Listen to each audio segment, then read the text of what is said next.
Many people who don't know much about venture capital but kind of know about startups, they think, well, venture capital is a gamble. You gamble on some kind of very uncertain startups, and some of them turn out to be great. Well, it is not a gamble. And how do we know? After 20 years of researching at Stanford about how innovation works, there is one underlying theme, and it is the venture mindset, which is a different way to make decisions in the innovation-driven world. Hello, my name is Illiya Strebulaye프, and I have been a professor of venture capital at the Stanford Graduate School of Business for 20 years. My hope is that everybody will be able to make much better, much more efficient decisions after our conversation. If you look at top companies today in the United States by market capitalization, then top 6 or 7 or 8 out of 10 were venture-backed. So those are the names that everybody knows. Apple, Microsoft, Nvidia. The venture capital industry is behind most of the most successful companies that changed our life in the past 50 years. So the venture capital industry invests in small, young companies that are high-growth companies. Think about Uber or Airbnb or Nvidia. When venture capitalists invested for the first time in those companies, nobody heard about them, and those companies were not worth a lot. And nowadays, look at those companies. They're worth billions of dollars. So that's what venture capitalists do. They try to find the most interesting young companies to invest in. They select them, they invest in them, then they nurture them, they help them to succeed, and if those companies become successful, they reap the benefits. There are many famous VCs in Silicon Valley. If we go back in history, then those that have been around for many, many years would be Sequoia. That's been an amazing venture capital firm for 30 plus years. Then there is Venrock, a venture capital firm that a storied one from the 1960s and still very active today. Then there are venture capital firms that's been around maybe for 20 years. For example, Emergence Capital, that's specializing in B2B SaaS, or Andreessen Horowitz, also known as A16Z, that is investing in a lot of stuff, and of course this day is leading, I think, in the field of AI. The most important reason that successful venture capital firms last a long time is because they make these great investments that turn into home runs again and again and again. A home run effectively is we invest $1, you get $100 or more in return, 100x as we say. This is really important because many people who don't know much about venture capital but kind of know about startups, they think, well, venture capital is a gamble. You gamble on some kind of very uncertain startups, and some of them turn out to be great. Well, it is not a gamble. And how do we know? Now, you can play a lottery. And if you go out and buy a lottery ticket and win a jackpot, I'll say, you're lucky. But if next week you go out and buy another lottery ticket and again win a jackpot, I'll say, that's a great skill. Now, in the world of finance, we call it persistence. And it's very difficult to find persistence in the world of finance. But there is one corner of the investment universe where persistence has been around for 50 years, and that's venture capital. So those firms that are very successful, they tend to deliver outsized returns again and again. And that is really the reason why they're around. When I started venture capitalists at Stanford for many, many years, what I discovered is that they all share specific principles of how they make decisions. And I found it so important that I had a special name for it. I call it the venture mindset. The venture mindset is a different mental model of how to make decisions in a supercharged, fast-pacing, innovation-driven world. So let me start by describing one of them. Principle number one is home runs matter, strikeouts don't. Venture capitalists don't really care how often they fail, how much money they're going to lose if they fail. They care about what happens if they succeed. They care about how much money they will make if they succeed. And by the way, my research shows that on average you have a home run only 1 out of 20 times. There are a lot of failures, there are a lot of strikeouts. That 1 out of 20 can make your career, can make you huge returns that cover all the losses. And the philosophy of the venture mindset principles is that it is home runs that you have to think about. And this is really interesting because, in the United States, there's a museum called the Museum of Failure. And you'll see a lot of inventions there, many of them backed by venture capitalists that failed. For example, a startup called Juicera okay, that allowed you to squeeze a fresh juice right away, okay? Cool stuff, and venture capitalists, in fact, backed Juicera, and Juicera failed. What would have happened in a, let's say, traditional company had a manager invested in Juicera project and Juicera project failed, and likely you would have lost $5, $10, $15 million. Well, I guess that manager would be punished, no? Because failure is not a good idea. But in fact, if you look at venture capital firms that back Juicera, they're one of the most successful firms in Silicon Valley. What I found out, something that I think is very counterintuitive for most people, is that if you look at the most successful venture capital firms, they tend to have a higher rate of failures. They have more failures than average. Now, what is the lesson for all of us? I think that in your life, as you look back, it's all about home runs. It's all about what is the most successful thing that you've ever done. And to achieve those home runs, you have to experiment. And yes, you have to fail. I think failure is a good thing. As long as you achieve it fast, you achieve it cheaply, and you can try again. So the venture mindset principle number 2 is getting outside the four walls. In the venture capital world is that you can rarely meet venture capitalists in their shiny offices. They go out and meet founders in coffee shops, at fair, etc. The Sequoia, a well-known venture capital firm in Silicon Valley, they developed an algorithm that they called Early Bird. And the idea behind the Early Bird is kind of very simple really. They looked at the apps on the Apple Store that increased dramatically in rankings. You know, they would look out for the founders of those apps. They would meet them, and then they would decide whether they would like to invest in them or not. And one day, that early bird system started chirping particularly loud, like. So they looked up, and there was one app that they never heard before that was just killing the ratings. It was like number 1 everywhere. Nobody knew the founders, and nobody heard about the name of this app before. Now, the app's name was WhatsApp. The only thing that they knew when they went into the App Store is the location of the company.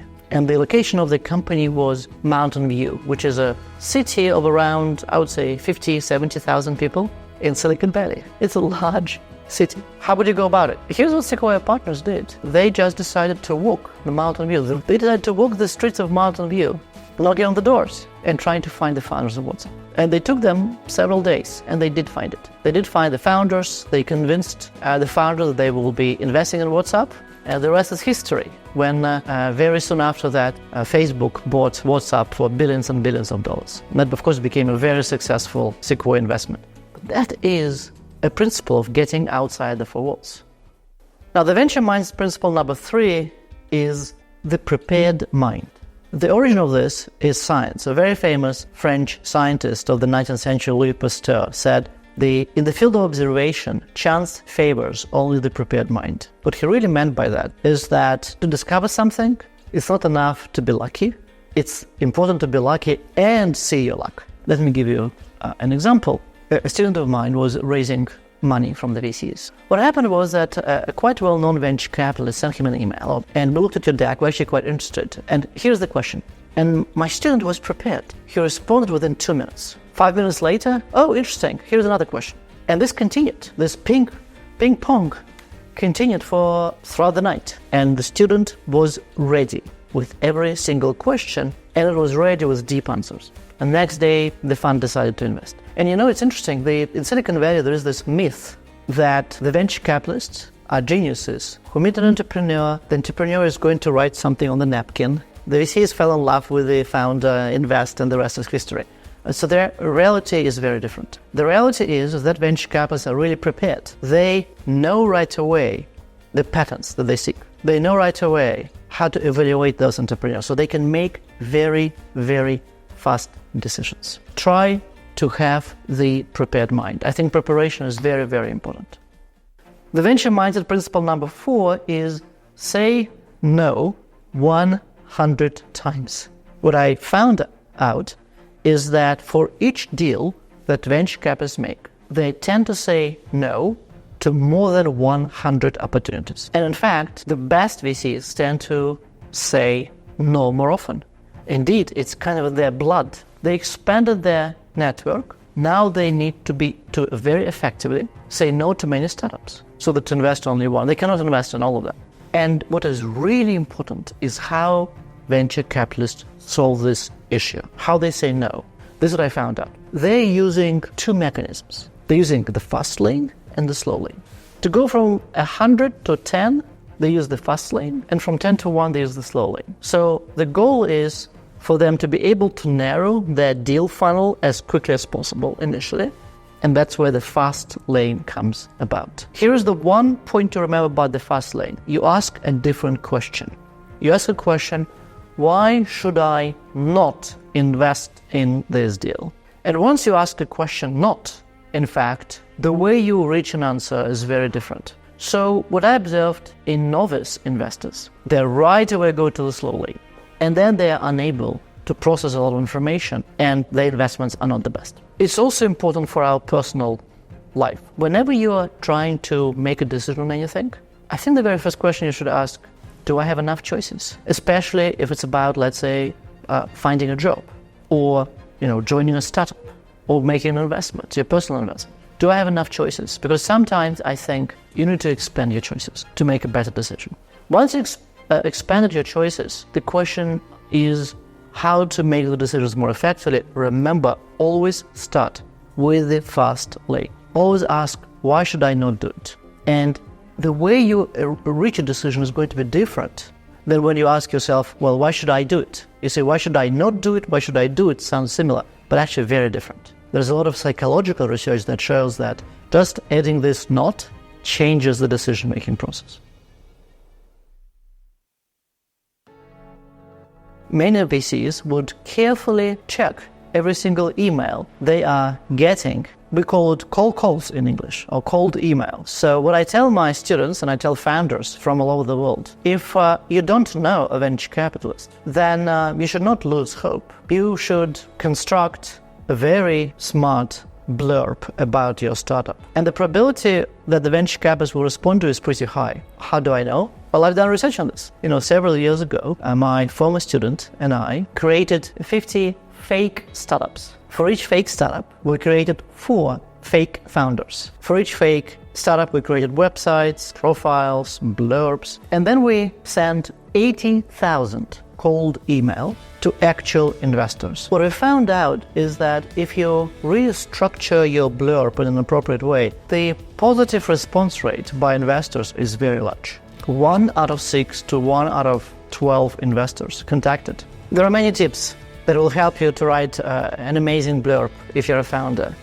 First of all, you need to remember a very important principle. Bet on the jockey, not just the horse. When I say bet on the jockey, it means that they really care about the founder, the founding team, and the very first question they will ask, why is it you? You who would be the best fit for this product, for this market, for the service, and so on. And so when you think about a blurb, the tip should be, it should be about you. Too often I see blurbs by founders, where founders describe the business model, the market, the value proposition, etc., etc. They don't describe themselves, or they don't answer the question, why is it you that would be the best to do it? So in every single blurb, make sure that you spend one paragraph about you or your team and why it is you who would be the best. Remember the word unfair advantage, which is what is your unfair advantage? The second tip. Every single blurb should be very short. In this day, everybody has short attention span. Venture capitalists are not an exception.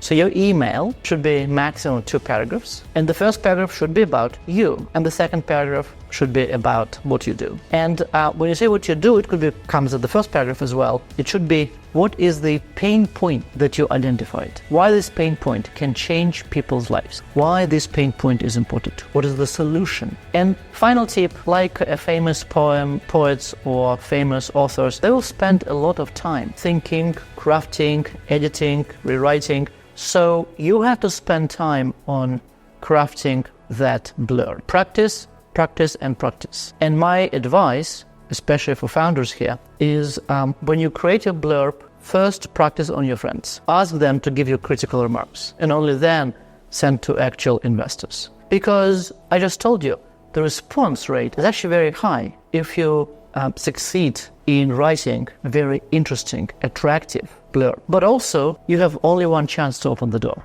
If a venture capitalist gets this blurb and is not interested, that's kind of that, okay? And final tip is the real question that a smart investor would be asking when they get a blurb from you. The question would be, why should I spend 30 more minutes learning about this founder or that startup?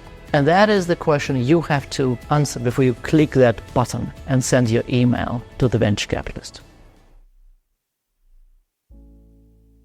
So obviously I'm investing a lot in my former students. And yes, there are some home runs. And of course there are many strikeouts. There are different types of failure. And I like the terminology constructive failure. And constructive failure is the failure that you can use to learn.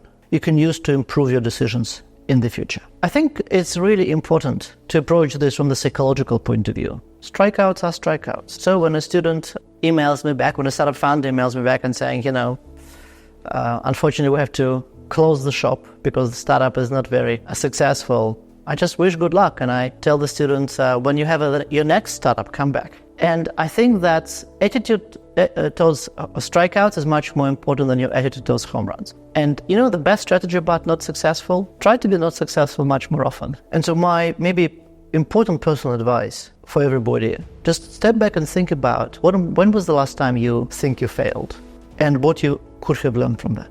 Become a failure champion.